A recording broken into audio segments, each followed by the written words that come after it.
মাওলা আলীর আলমদারের নাম মাওলা হুসাইন, আল্লাহর রসুলের আওলাদের নাম মাওলা হুসাইন।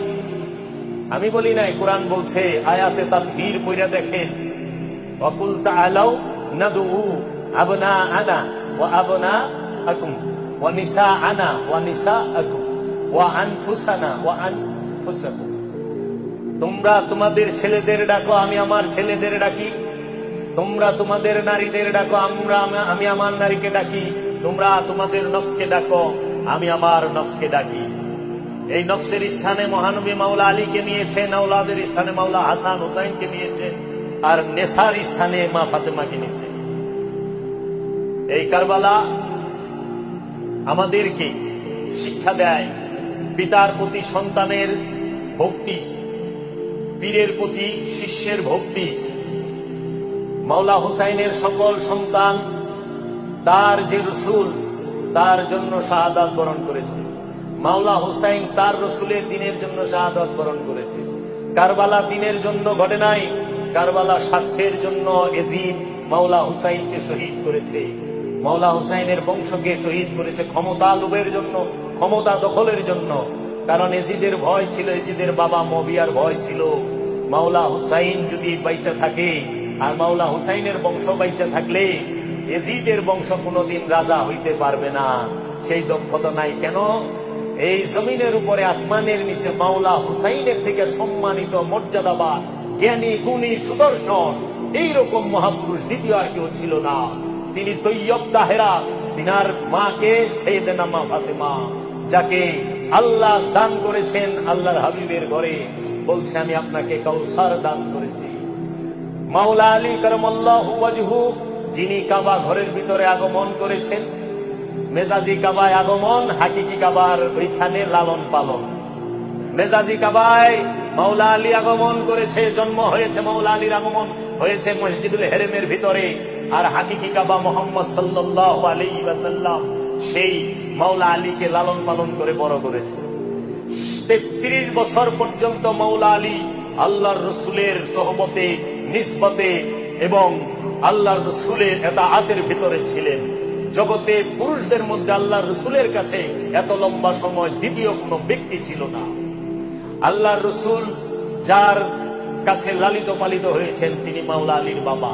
তাই মহানবী পবিত্র, মহাপবিত্র, আল্লাহর জাত নূর, মহানবীর আওলাদ মাওলা আলী, মা ফাতেমা ও জাত নূর, মাওলা হাসান হুসাইন তিনারও জাত নূর।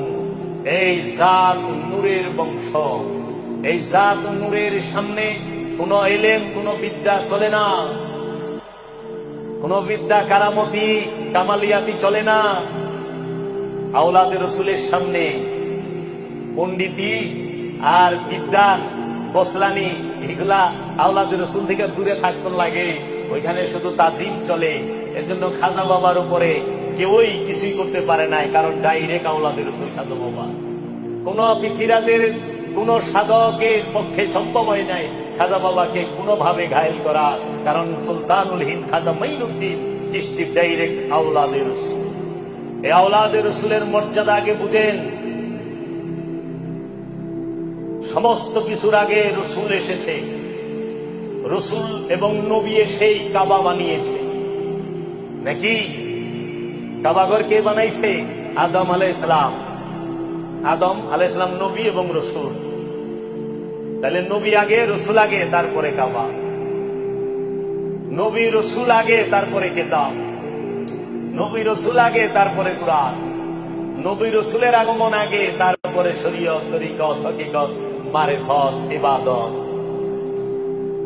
এর জন্য মূল ছাইরা দিয়া যদি অনুষ্ঠান নিয়ে পড়া থাকেন, শক্তি অর্জন করবেন, মুক্তি পাবেন না।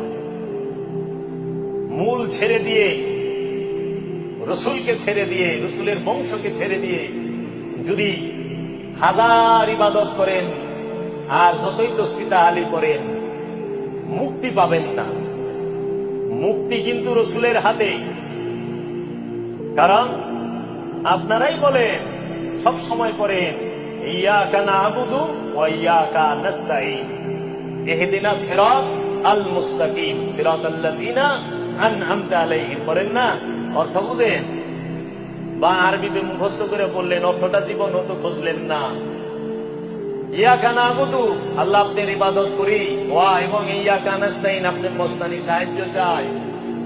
এই আল্লাহর মস্তানি সাহায্য রাসূল দ্বারা করা হয়, ওলি দ্বারা করা হয়, নবী এবং আলে নবী দ্বারা করা হয়, আওলাদে রাসূল দ্বারা করা হয় আল্লাহ মুস্তানি সাহায্য। সিরাতাল মুস্তাকিমকে আল্লাহর নবী রাসূলগণ এবং আলে রাসূল আলে নবীগণ। এই সিরাতাল মুস্তাকিম আপনারা চান কিন্তু বুঝতে পারেন না। সিরাতাল মুস্তাকিম যে আল্লাহর নবীর বংশ। সিরাতাল মুস্তাকিমকে কারবালার ময়দানে কুপিয়ে হত্যা করা হয়েছে, কাটা হয়েছে। তাহলে আমার প্রশ্ন, ইয়াজিদের বাহিনী ৩৩,০০০ সৈন্য ইবনে জিয়াদের ইমামতিতে শিমারের মুয়াজ্জিনিতে যে নামাজ পড়লো জোহরের, আসরের আর জুমার, সেই নামাজে তারা যে ইহদিনা সিরাতাল মুস্তাকিম কইল, সেই সিরাতাল মুস্তাকিম কে? এরা তো সিরাতাল মুস্তাকিমকে কাটার জন্য উলঙ্গ তরবারি নিয়ে দাঁড়ায় রয়েছে, আবার নামাজে কয় ইহদিনা সিরাতাল মুস্তাকিম। মাওলা হুসাইনের থেকে বড় সিরাতাল মুস্তাকিম জগতে কেউ আছে? হবে? যার জন্য সরকারে দু আলম নিজে পাগল, আল্লাহ পাগল আল্লাহর হাবিবের জন্য, আল্লাহর হাবিব পাগল মাওলা হুসাইনের জন্য। সেই মাওলা হুসাইনের থেকে বড় সিরাতাল মুস্তাকিম জগতে কেউ হবে না। সমস্ত নবী আলাইহিস সালাতু ওয়াস সালাম আল্লাহর দেওয়ানা, আর আল্লাহ নিজে আল্লাহর হাবিবের দেওয়ানা। তাই তো বলছে হে আমার হাবিব। সবাইকে বলছে আমার বান্দা, মহানবীকে বলছে হাবিব। বান্দা মানে দাস, হাবিব মানে বন্ধু। এর জন্য মাওলা হুসাইনের থেকে বড় সিরাতাল মুস্তাকিম জগতে আর কেউ হবে না, নাই। মাওলা হুসাইনের যে বিরোধিতা করে, তার পিছে নামাজ পড়লে কি হইব?